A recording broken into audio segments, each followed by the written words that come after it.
Yeah, it's so good for for us to be here in Michigan, where too often the strength of our economy is forecasted by the strength of the state of families in these communities. And I am happy to be here to be able to engage in this conversation that I know is on so many of our minds. It's on my mind all the time, and that is, the challenge that we have of balancing work-family, just making sure that our families are healthy and thriving at a time when the economy is making it harder and harder for this to happen. And like many of the women here, I know, gentlemen, you're here too, so we don't want to leave you out.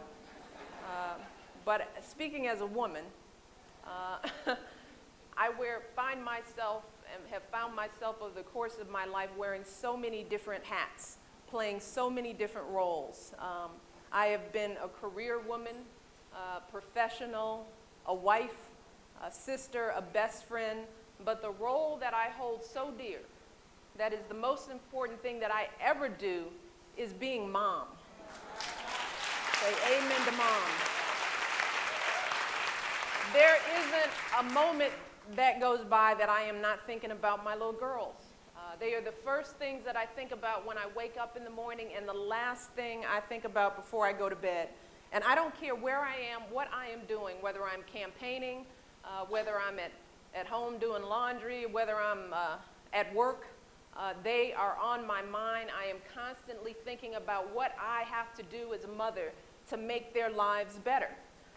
So for me, the policies that go along with supporting working mothers and families isn't just about politics for me. These issues are personal. And let me tell you, these issues are ones that I carry deep in my heart. And it's not just because of this election. These have been the kinds of issues that I've been struggling with my friends and my colleagues and my coworkers my entire life. And no matter what the outcome of this election, we have to get this right.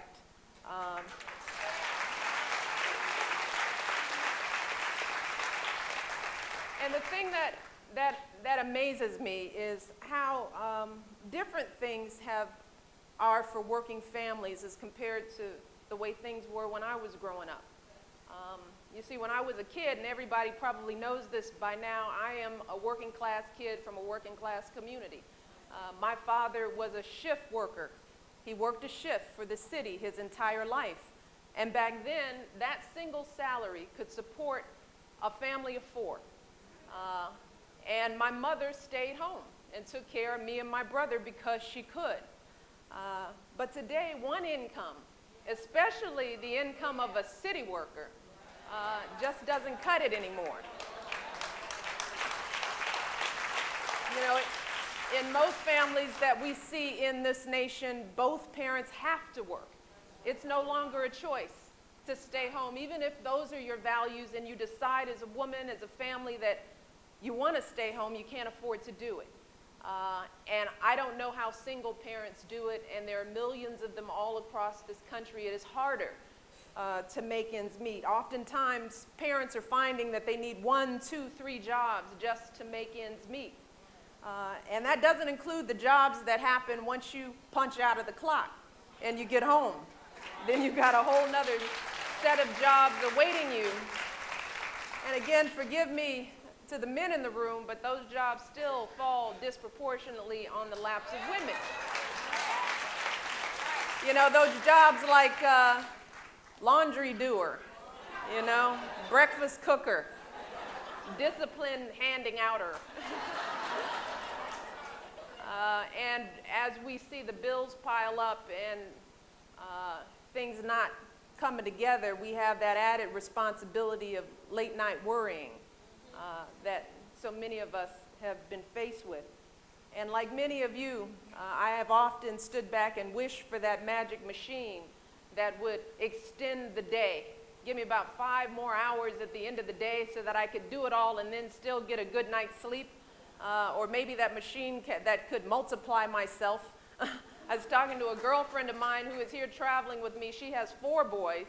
She said in order for her to be here with me for a day, it's taken 5 people to replace what she does.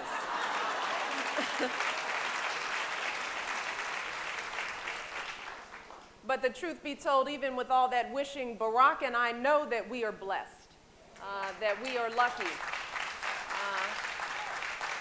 Because even with all that we face, we are fortunate enough to have the resources and the support that we need to hold our family together in this time of great economic ups and downs. And I have the greatest resource ever imaginable. I've got my mom.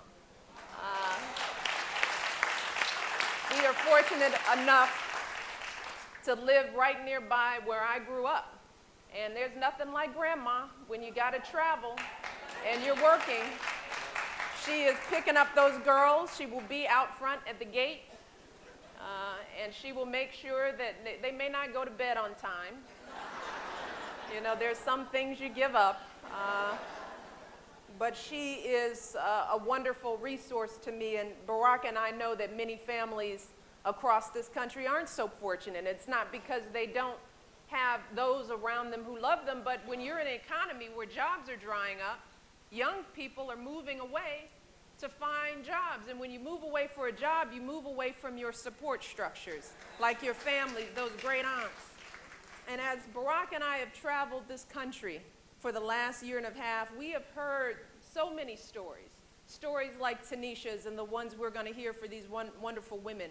I've spent a good chunk of the primary listening to these stories, trying to give voice to the challenges that families and working women are facing across this country. We hear from mothers everywhere we go who are struggling to make ends meet because the salaries that they're bringing in oftentimes from the couple of jobs that they have still aren't enough to cover the high cost of living.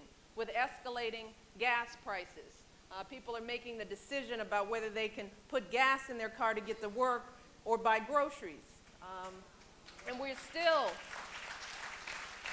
around this country hearing from mothers who are nervous to take time off to take a sick child to the doctor, or maybe attend a parent-teacher conference because they don't have paid leave. Or moms we've heard from who are pregnant and afraid to tell their bosses that they're pregnant because they don't want to get fired. And then there are the hard-working women out here all over the country who are working just as hard as men, but often getting paid less for doing the same work.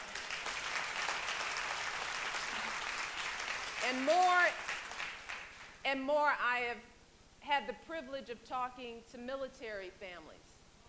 That has been just an eye-opening set of conversations because you take all the stress that is on regular families and couple that with several tours of duty. You know, families who used to make it on 2 paychecks that are now making it on 1. Families who welcome their loved ones home with open hearts but are finding that the government that they served isn't providing the mental health support or the health care or the educational support that they need to honor their service. Those are the stories that we're hearing about.